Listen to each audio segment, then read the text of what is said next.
Hello दोस्तों, एक बार फिर से स्वागत आपका स्टेप अप डिफेंस एकेडमी के इस यूट्यूब चैनल पे। दोस्तों, आज हम फिजिक्स में स्टडी करते हैं कुछ क्वेश्चंस के सॉल्यूशन की। ठीक है, सबसे पहले मैं क्वेश्चन ले रहा हूँ 1D मोशन से, एक विमीय गति के जो क्वेश्चन हैं उनकी हम बात करते हैं और उनके सॉल्यूशन देखते हैं। ठीक है, देखिए पहला क्वेश्चन है, which one of the following graphs represents uniform motion.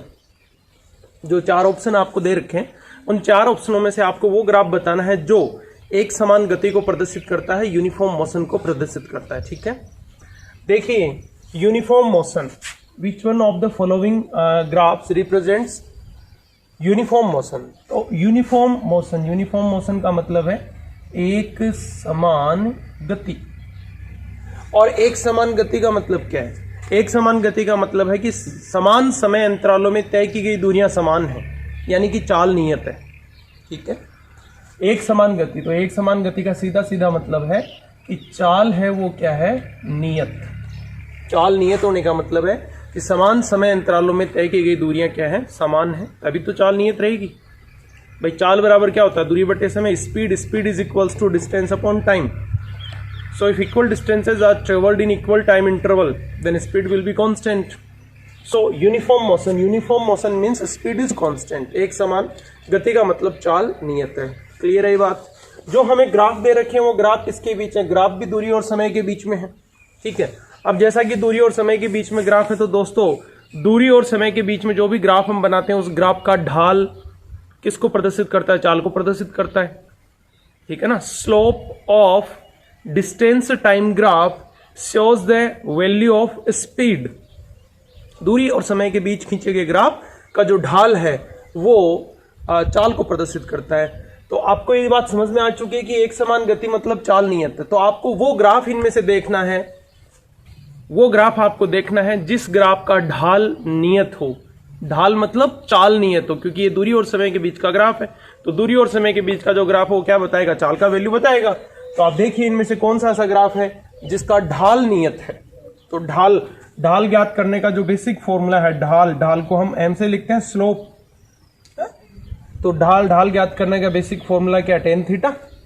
तो टेन थीटा आप सीधा से देखिए भाई, जो भी ग्राफ है वो धनात्मक अक्ष एक्सिस की दिशा के साथ पॉजिटिव अक्ष एक्सिस के डायरेक्शन के साथ जो कोण बना रहा है उसके आधार पे हम ग्राफ देखते हैं। तो ये जो ग्राफ है इसका भी ढाल नियत नहीं है, इसका ढाल यहां से यहां तक अलग है, फिर आगे अलग है। ये जो ग्राफ है इसका तो ढाल सब जगह पे अलग अलग है। भाई ये ग्राफ है, इसके तो अलग अलग बिंदुओं पे आप स्पर्श रेखा खींचोगे, टेंजेंट खींचोगे तो सब जगह स्लोप डिफरेंट आएगा इसका तो। और ये जो ग्राफ है इसका तो ढाल है वो क्या है? ये जो ग्राफ है इस ग्राफ का ढाल ही क्या आ रहा है? इसका तो ढाल ही जीरो है, स्लोप इसका जीरो है। ठीक है, तो ढाल जीरो होने का मतलब क्या है? ये जो ग्राफ है इसका जो ढाल है वो क्या है? जीरो।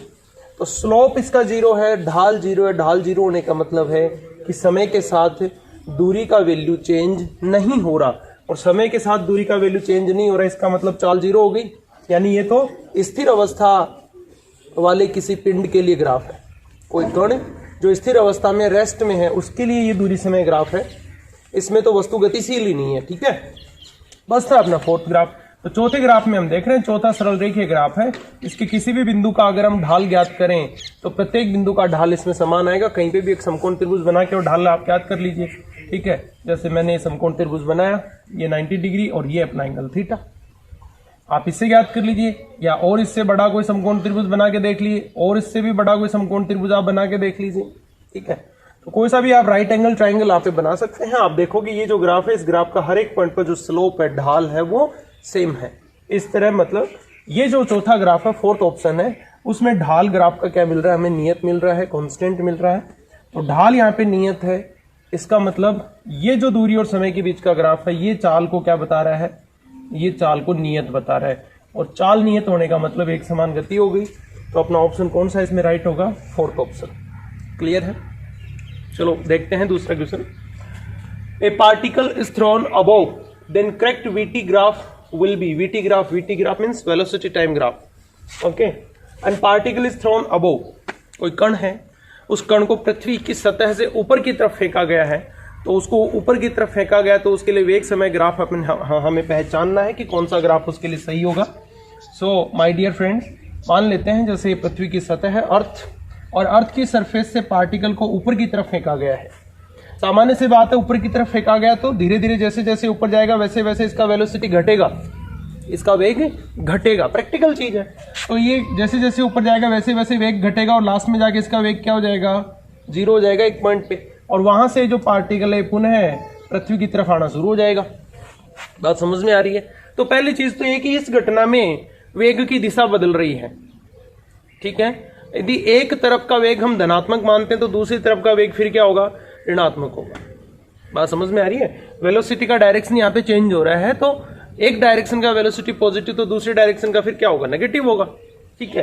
तो ये जो पार्टिकल है, इस पार्टिकल को हमने पृथ्वी की सतह से ऊपर की तरफ फेंका है, तो ऊपर की तरफ का जो वेग है वो सामान्यतः अपन क्या मानते हैं, पॉजिटिव मानते हैं। ऊपर की दिशा में जो वेग है उसको हम क्या मानते हैं, पॉजिटिव, और नीचे की तरफ जो वेग है उसको हम मानते हैं नेगेटिव। बात समझ में आ रही है?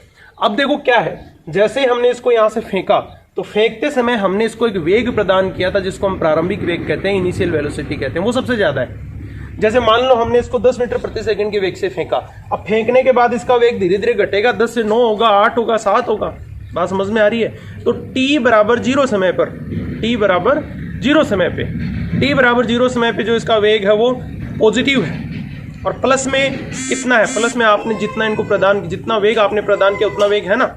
तो अब इनमें से आप देखिए कौन सा ऐसा ग्राफ है जो t बराबर 0 पे कुछ पॉजिटिव वेलोसिटी बता रहा है। फर्स्ट ग्राफ पे आ जाइए, ये t इक्वल्स टू 0, तो t इक्वल्स टू 0 पे कुछ वेलोसिटी बता रहा है, यहाँ वेग बता रहा है, ये ग्राफ बता रहा है कि t बराबर 0 समय पे ये वेग है, पॉजिटिव वेग है, ठीक है। अब क्या हो रहा है, जैसे जैसे समय आगे बढ़ रहा है वैसे वैसे वेग क्या हो रहा है, इसका घटता आ रहा है, और घटते घटते आप देख रहे हो ऐसा भी टाइम आएगा जब वेग क्या हो जाएगा, यहाँ पे 0 हो जाएगा। तो ये आप देख रहे हो, इस घटना को समझिए आप। जैसे आपने इसको फेंका तो आपने एक इसको कुछ वेग आपने प्रदान किया है, प्रारंभिक वेग आपने प्रदान किया है, इनिशियल वेलोसिटी प्रोवाइड की है इसको, तो उस वेग से आपने फेंका, धीरे धीरे इसका वेग घटेगा और उच्चतम ऊंचाई पे, हाईएस्ट पॉइंट पे जाके वेग क्या हो जाना है, 0 हो जाना है। तो t इक्वल्स टू 0 समय पे वेग पॉजिटिव डायरेक्शन में रहना चाहिए, है ना, और फिर जैसे जैसे समय बढ़ेगा वैसे वैसे वेग घटना चाहिए, वेग घटते घटते 0 होना चाहिए। तो ये यहाँ से यहाँ तक समझ में आ रहा है। अब इसके बाद में यहाँ से जब पार्टिकल वापस नीचे आ रहा है, पार्टिकल वापस नीचे आ रहा है, तो वापस जब ये नीचे आएगा तो इसका वेग बढ़ेगा, वेलोसिटी इंक्रीज होगा इसका, लेकिन डायरेक्शन चेंज हो गया तो साइन तो बदलेगा, चिन्ह बदल जाएगा उसका। तो ऊपर से नीचे आने का जो वेग की जो दिशा है उसके आधार पे हम नेगेटिव इसको ले रहे हैं। तो अब क्या होगा, जब ये ऊपर से नीचे आ रहा है तो वेग ऋणात्मक दिशा में वृद्धि करेगा, नेगेटिव डायरेक्शन में वेलोसिटी इंक्रीज होना शुरू हो जाएगा। तो यहाँ पे आप देख रहे हो, इसके बाद आप टाइम इंक्रीज कर रहे हो, इसके बाद टाइम बढ़ रहा है, लेकिन इसके बाद में वेलोसिटी जो है वो बढ़ना शुरू हो चुका है, लेकिन किधर, नेगेटिव डायरेक्शन में, नेगेटिव डायरेक्शन में वेलोसिटी इंक्रीज हो रहा है। तो इस प्रकार से जो घटना है, जो क्वेश्चन है अपना, उसके हिसाब से ये फर्स्ट जो ग्राफ है वो राइट है। बात समझ में आ गई? इसमें सेकंड ग्राफ रॉन्ग है, क्योंकि सेकंड ग्राफ में तो साफ साफ बता रहा है t इक्वल्स टू 0 पे जो वेलोसिटी है, फिर आप देख रहे हो जैसे जैसे टाइम बढ़ेगा वैसे वैसे वेलोसिटी जो है वो बढ़ता जा रहा है। तो ये तो वैसे ही गलत हो गया, ठीक है। यहाँ पे भी आप देख रहे हो वेलोसिटी जो है, यहाँ से वेलोसिटी तो बढ़ तो सकता ही नहीं, आपने फेंका है तो ऊपर की तरफ जा रहा है तो वेग तो घटेगा धीरे धीरे, तो ये भी गलत हो गया, ठीक है। यहाँ पे आप देख रहे हो टाइम के रेस्पेक्ट में यहाँ पे वेलोसिटी हाईएस्ट है, लेकिन यहाँ से वेलोसिटी जब वापस ये जैसे जैसे टाइम बढ़ रहा है तो वैसे वैसे आपका वेलोसिटी यहाँ पे कम तो हो रहा है, लेकिन एक टाइम पे जाके 0 नहीं हुआ एक तो, है ना। और फिर आप देख रहे हो टाइम के बाद में वापस उसी डायरेक्शन में ऊपर, तो ये दिशा के हिसाब से गलत हो गया। और वैसे भी पैराबोलिक ग्राफ है, परवलयाकार है, तो परवलयाकार ग्राफ जो है वो यहाँ नहीं बनेगा क्योंकि त्वरण नियत है। बात समझ में आ रही है? ठीक है। तो इस प्रकार से अपना फर्स्ट जो ग्राफ है वो राइट है यहाँ पे, okay.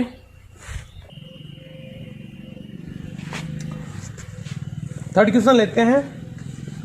A ball falls from 20 metre height on floor and rebounds to 5 metre, okay.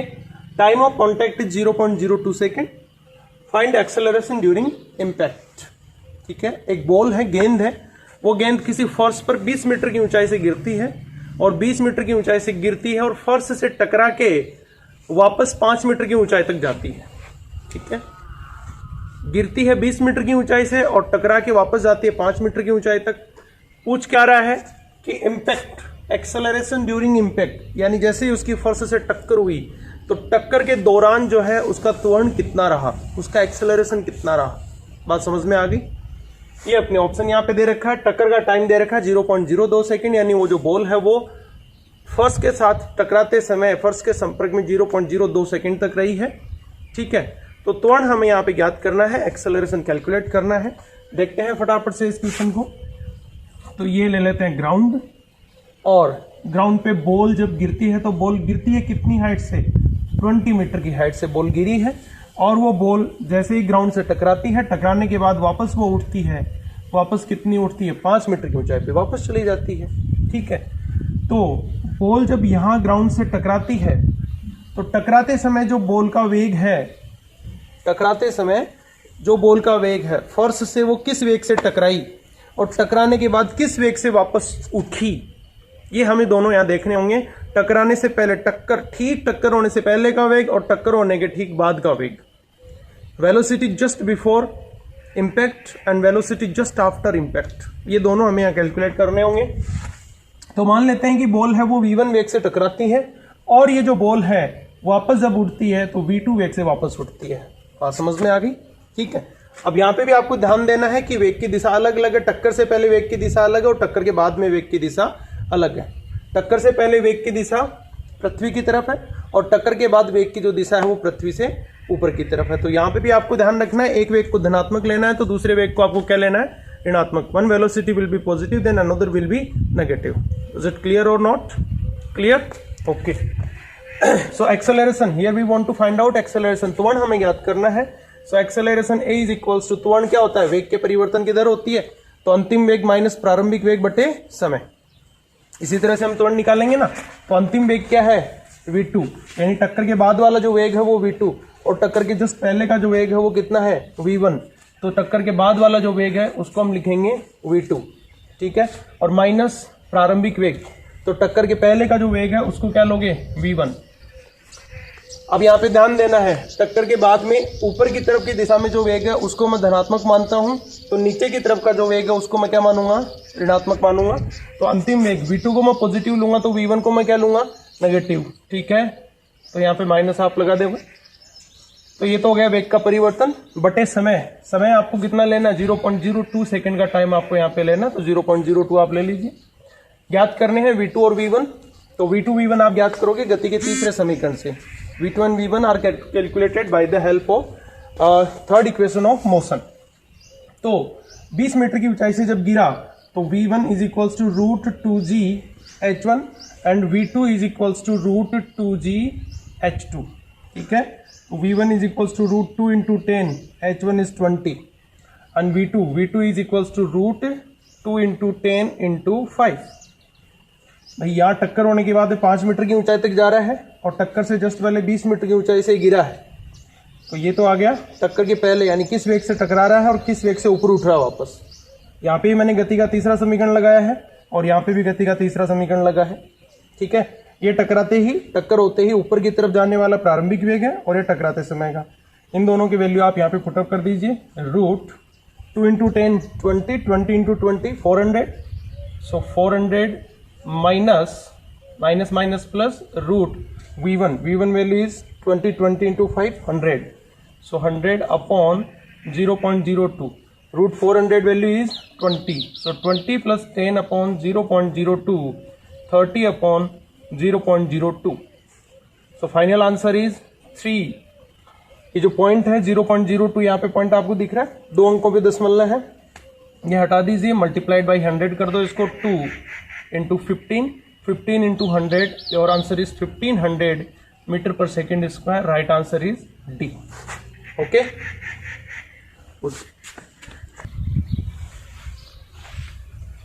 आइए फोर्थ क्वेश्चन पे।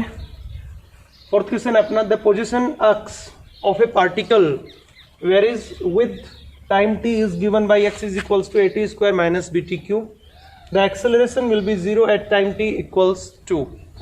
बहुत ही ईजी क्वेश्चन है। ठीक है, कि कोई भी पार्टिकल है, कण है, गतिशील कोई कण है, और उस गतिशील कण की जो स्थिति है, गतिशील कण की स्थिति समय पर आश्रित है इस समीकरण के अनुसार। गतिशील किसी कण की स्थिति समय पर आश्रित है इस समीकरण के अनुसार x equals to at square minus bt cube. आपको ये बताना है कि उस कण का त्वरण किस समय पर शून्य होगा। Acceleration of the particle will be 0 at equals to which time. Okay, बहुत आसान क्वेश्चन है। तो देखते हैं स्थिति का जो आपको समीकरण दे रखा है, डायरेक्ट आप लीजिए at square minus bt cube. तो ये तो स्थिति का समीकरण, इसका आप 2 बार अवकलन कीजिए। 2 बार अवकलन करने पे त्वरण का समीकरण प्राप्त होगा आपको। This is the equation of position for position. Take 2 time differentiation to get acceleration equation. So dx by dt will be v. So next your 2at square. So at square is 2at and minus bt cube. So minus bt cube means 3bt square. तो ये आ गया वेग का समीकरण। इसका एक बार दोबारा अवकलन आप करेंगे dv बटे dt, तो ये त्वरण का समीकरण आ जाएगा। त्वरण के समीकरण में ये आ जाएगा 2a माइनस 6bt। ये आपके लिए त्वरण का समीकरण आ चुका है। a is equals to 2a minus 6bt। क्या कह रहा है कि किस समय पर त्वरण 0 होगा। आपको वो टाइम कैलकुलेट करना है जब एक्सेलरेशन 0 होगा। तो एक्सेलरेशन को आप 0 कर दो। 0 is equals to 2a minus 6bt। Next इसका सॉल्यूशन करें। Minus 2a is equals to minus 6bt, minus minus cancel out, t is equals to 2a upon 6b। Your right answer is a upon 3b। ये आपका वो time है जिस पर acceleration 0 होगा। So right answer is a upon 3b। Let's see fifth question. Fifth question is velocity time curve for a body projected vertically upwards is.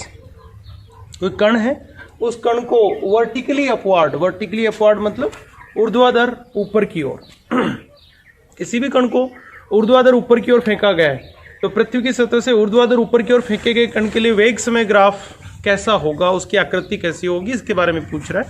Just अभी हमने जो पहले क्वेश्चन भी किया था, ये बिल्कुल वही क्वेश्चन है ये, ठीक है। प्रोजेक्टेड वर्टिकली अपवर्ड, तो जैसा अभी मैंने आपको समझाया था लास्ट क्वेश्चंस में दैट कि पृथ्वी है और पृथ्वी की सतह से ऊपर की तरफ हम कण को फेंकते हैं, फिर वो वापस नीचे आता है। तो उसका भी अपने ग्राफ देखा था। कैसा ग्राफ था उसका? स्ट्रेट लाइन ग्राफ था, सरल रेखीय ग्राफ था, ठीक है। और वैसे भी आप समझ सकते हैं कि गुरुत्वाकर्षण के अधीन यदि कोई कण गतिशील होता है तो उसका गुरुत्वीय त्वरण नियत रहता है। कोई भी पार्टिकल है, वो पार्टिकल अगर ग्रेविटी के अंडर में मोशन में है, ग्रेविटेशनल इफेक्ट में उसका मोशन हो रहा है, तो ग्रेविटेशनल एक्सेलरेशन का जो वैल्यू वो कांस्टेंट ही रहता है ना। गुरुत्वीय त्वरण नियत रहता है। गुरुत्वीय त्वरण नियत रहने का मतलब क्या है? गुरुत्वीय त्वरण नियत रहने का मतलब है कि वेग समय जो ग्राफ है, वेग समय ग्राफ एक सरल रेखीय ग्राफ होगा। सरल रेखीय ग्राफ, भाई वेग और समय के बीच में जो ग्राफ खींचा जाता है उस ग्राफ का ढाल त्वरण ही तो बताता है, ठीक है। Slope of velocity time graph gives the value of acceleration and gravitational acceleration value is always constant, ठीक है। वेग समय ग्राफ का ढाल त्वरण बताता है। और गुरुत्वीय त्वरण की अगर हम बात करें तो गुरुत्वीय त्वरण होता है नियत। इसके लिए कोई भी कण अगर गुरुत्वाकर्षण के अधीन अपनी गति को पूरा कर रहा है तो उसका गुरुत्वीय त्वरण है वो नियत रहेगा, यानी उसका वेलोसिटी टाइम ग्राफ वो क्या रहेगा? सरल रेखीय ग्राफ, स्ट्रेट लाइन ग्राफ रहेगा। तो अपना राइट आंसर इसमें होगा स्ट्रेट लाइन। क्लियर है? और वैसे अभी अपन ने न्यूमेरिकली भी वैसे इस ग्राफ को समझा था इसी वीडियो में। तो ये तो दोस्तों 5 क्वेश्चन थे 1D मोशन से एक में गति पर आधारित, ये 5 क्वेश्चन थे। अब नंबर 6, क्वेश्चन नंबर 6 हम लेते हैं, वो हम लेते हैं लॉज ऑफ मोशन पे, ठीक है। गति के जो नियम हैं न्यूटन के, उन पर आधारित कुछ क्वेश्चन सॉल्व करते हैं। Now 6 question is if 2 forces of 5 newton each are acting along x axis and y axis. 2 बल हैं, एक बल एक्स एक्सिस के दिशा में लगा हुआ है, दूसरा बल वाई एक्सिस की दिशा में, और दोनों बलों का वैल्यू कितना है? 5 न्यूटन है। क्लियर है? देन द मैग्नीट्यूड मीन्स परिमाण मीन्स अंकिक मान। अब समझ में आ रही है? परिमाण, अंकिक मान। तो क्या पूछ रहा है? Then the magnitude and direction of resultant. तो जो उनका परिणामी बल है, उस परिणामी बल का परिमाण क्या होगा और उसकी दिशा क्या होगी? परिणामी बल का अंकिक मान और दिशा हमसे पूछी जा रही है। बात समझ में आ गई? तो माय डियर फ्रेंड्स, जैसा कि आपको पता है बल क्या है? बल एक सदिश राशि है। Force is a vector quantity, तो सदिश योग होगा। सदिश योग होगा तो समांतर चतुर्भुज का नियम हम काम में लेंगे, है ना। वेक्टर एडिशन के लिए पैरेललोग्राम लॉ यूज करते हैं, फटाफट से यूज कीजिए। 5 न्यूटन, दोनों फोर्स हैं एक्स एक्सिस वाई एक्सिस में, दोनों के बीच का एंगल कितना 90 डिग्री है। ठीक है, तो इनका जो परिणामी बल बनेगा वो बनेगा F is equals to 5 square plus 5 square plus 2 into 5 cos 90। ठीक है, और वैसे आप डायरेक्टली भी इसको याद कर सकते हैं कि कोई भी दो सदिश अगर एक दूसरे से 90 डिग्री के कोण पे कार्यरत होते हैं और उनका परिणामी सदिश का परिमाण अगर हम ज्ञात करते हैं तो directly root P square plus Q square, तीसरी स्टेप जीरो होती है, ये स्टेप इसमें जीरो होगी क्योंकि कोस 90 जीरो हो जाएगा। तो अपना जो राइट आंसर है वो है 25 plus 25 and 25 plus 25 that is root 50। तो रूट 50 आप देख रहे हो, इसमें रूट 50 हमें कहीं भी नहीं दिखा है। 5√2 है इसके अंदर। सो 5√2 का मीनिंग क्या है, इसको अगर आप रूट में लेते हैं सो 5√2, तो 5 किसका रूट है 25 का है, सो 25√2 इट्स वेरी इजी, तो रूट 50 है नहीं, तो सब जगह रूट 50 दे रखा है। ठीक है, सो रूट 50 पॉजिटिव होगा। ये पॉजिटिव क्यों होगा, क्योंकि 5 न्यूटन का जो बल है एक एक्स एक्सिस और एक वाई एक्सिस दोनों धनात्मक, एक पॉजिटिव एक्स एक्सिस की तरफ है एक पॉजिटिव वाई एक्सिस में, तो इनका रिजल्टेंट जो आएगा वो क्या आएगा, पॉजिटिव में आएगा ना। So positive is our answer. अब अपने पास ऑप्शन है 2 पॉजिटिव में, ये भी पॉजिटिव है ये भी पॉजिटिव है, बट इसका डायरेक्शन π/3 है, इसका डायरेक्शन π/4 है। तो जो ये परिणामी बल है, इस परिणामी बल की जो दिशा है वो दिशा यहाँ पे होगी 45 डिग्री। अब ये 45 डिग्री क्यों होगी, मैंने डायरेक्ट आपको क्यों बोल दिया। दोस्तों हमेशा ध्यान रखें, किन्हीं भी दो सदिशों का हम सदिश योग कर रहे हैं और उन दोनों सदिशों का परिमाण अगर बराबर है, किन्हीं भी दो सदिशों का हम सदिश योग कर रहे हैं और उन दोनों सदिशों का परिमाण अगर बराबर है, ठीक है, वेक्टर्स का मैग्नीट्यूड अगर इक्वल है, तो उनका जो परिणामी सदिश होगा वो परिणामी सदिश उन दोनों के ठीक बीच में आता है। डायरेक्ट आप इसको याद रखें, कोई फॉर्मूला वगैरह अप्लाई करने की यहाँ पे कोई जरूरत आपको नहीं। क्या बोला मैंने, किन्हीं भी दो सदिशों का हम सदिश योग कर रहे हैं और उन दोनों सदिशों का परिमाण अगर बराबर है तो उनके परिणामी जो सदिश है, उनका जो परिणामी सदिश है, उनका परिणामी सदिश उन दोनों के ठीक बीच में रहता है। ठीक है, कोई भी दो वेक्टर हैं उनका हम वेक्टर एडिशन कर रहे हैं और उन दोनों वेक्टर का मैग्नीट्यूड अगर इक्वल है, मैग्नीट्यूड अगर इक्वल है तो उनका जो रिजल्टेंट वेक्टर होगा वो रिजल्टेंट वेक्टर उनके ठीक बीच में होगा। Is it clear. तो ये जो दोनों बल हैं, दोनों बलों का हम यहाँ देख रहे हैं परिमाण बराबर है, यानी कि मैग्नीट्यूड इक्वल है। मैग्नीट्यूड इक्वल है तो जो परिणामी बल बनेगा उसकी दिशा इनके दोनों की क्या रहेगी, ठीक बीच में रहेगी। तो इस आधार पर डायरेक्शन क्या रहेगी 45 degree, 45 means π/4। So right answer is 5√2 π/4, second option. Okay, next question है question number 7। Dimension of impulse are same as that of impulse. Impulse का मतलब है बेटा आवेग, आवेग। ठीक है, तो क्या पूछ रहा है कि आवेग की जो विमा है, आवेग की विमा जो निम्न ऑप्शन दिखाए गए हैं उनमें से किसके समान है, यानी कौन सी और एक ऐसी भौतिक राशि जिसकी विमा आवेग की विमा के समान है। फोर्स बल, मोमेंटम संवेग, एनर्जी ऊर्जा और एक्सेलरेशन मतलब त्वरण। ठीक है, तो आपको यहाँ पे बताना है कि जो आवेग की जो विमा है वो किसके इक्वल है। क्लियर है, तो आवेग जो है ये थ्योरेटिकल क्वेश्चन है, डायरेक्ट इसका आंसर है आवेग जो है वो संवेग परिवर्तन के बराबर होता है। ठीक है, impulse is equals to change in momentum. Clear है चीज, impulse is equals to change in momentum. आवेग जो है वो संवेग परिवर्तन के बराबर होता है। क्लियर है, तो इसका मतलब आवेग की जो विमा है, आवेग की विमा किसके इक्वल होगी, मोमेंटम के, संवेग के। ठीक है, impulse dimension is equals to the dimension of momentum. आवेग की जो विमा है वो संवेग की विमा के इक्वल होती है, क्योंकि डायरेक्टली हमें पता है आवेग जो है वो संवेग परिवर्तन के बराबर होता है और आवेग का दूसरा फॉर्मूला होता है बल गुना समय, force into time. Impulse is equals to force into time and impulse is equals to change in momentum. ठीक है, चलो नेक्स्ट क्वेश्चन है अपना 8th question. A body of mass 2 kilogram moves with an acceleration 3 metre per second square. Mass द्रव्यमान हमें दे रखा 2 kilogram और उसका त्वरण हमें दे रखा 3 मीटर प्रति second square. The change in momentum in 1 second is, बहुत ही इजी सा क्वेश्चन है, हल्का सा इसमें कॉन्सेप्ट है। The change in momentum in 1 second is, 1 second में मोमेंटम में जो चेंज होगा वो कितना होगा। ठीक है, संवेग में कितना परिवर्तन होगा 1 सेकंड में। ये जो क्वेश्चन है डायरेक्टली न्यूटन के सेकंड नियम पर आधारित है। ठीक है, जो न्यूटन का सेकंड लॉ है उस पर डायरेक्टली बेस्ड है। तो न्यूटन का जो सेकंड लॉ है वो क्या है, न्यूटन का सेकंड लॉ है कि किसी भी वस्तु पर आरोपित जो बल है वो बल संवेग परिवर्तन की दर के बराबर होता है, F is equals to dp/dt। होता है नहीं होता? किसी भी वस्तु पर आरोपित बल संवेग परिवर्तन की दर के बराबर होता है। Force applied on any object is directly proportional to rate of change in momentum. ठीक है, तो ये हमसे क्या पूछ रहा था? Change in momentum in 1 second. 1 second में मोमेंटम का चेंज ही तो पूछ रहा है, इसका मतलब rate of change in momentum ही तो पूछ रहा है। प्रति सेकंड संवेग का परिवर्तन हमसे पूछ रहा है। क्लियर है ये चीज? तो प्रति सेकंड संवेग में जो परिवर्तन होगा वो तो किसके इक्वल है? वो तो फोर्स के इक्वल है। क्लियर है? और फोर्स का फॉर्मूला क्या है? ma, तो न्यूटन के सेकंड नियम से आता है। तो m का वैल्यू हमें कितना दे रखा है? 2, और a कितना दे रखा है? 3। So your answer is 6। समझ में आ रही है? तो इसका मतलब प्रति सेकंड संवेग में जो परिवर्तन होगा उसका वैल्यू क्या होगा?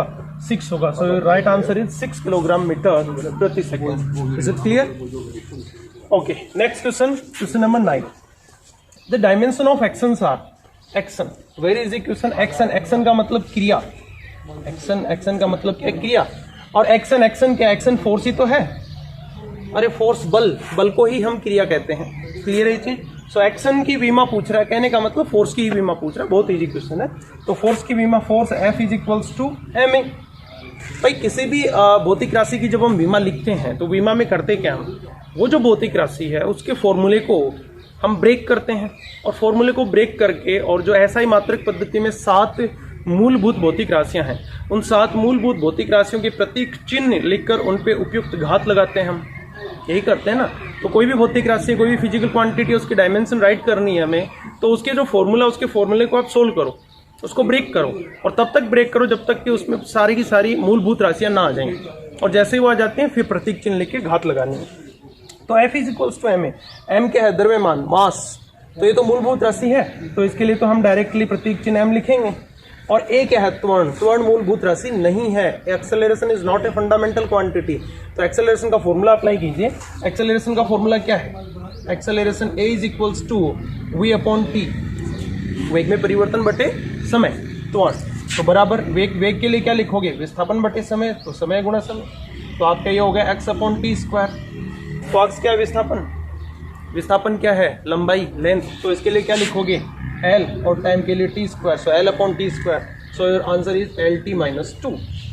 बात समझ में आ रही है? तो त्वरण की विमा होगी LT-2। तो ये आप यहाँ पे लिख दिए LT-2, and your answer is MLT-2।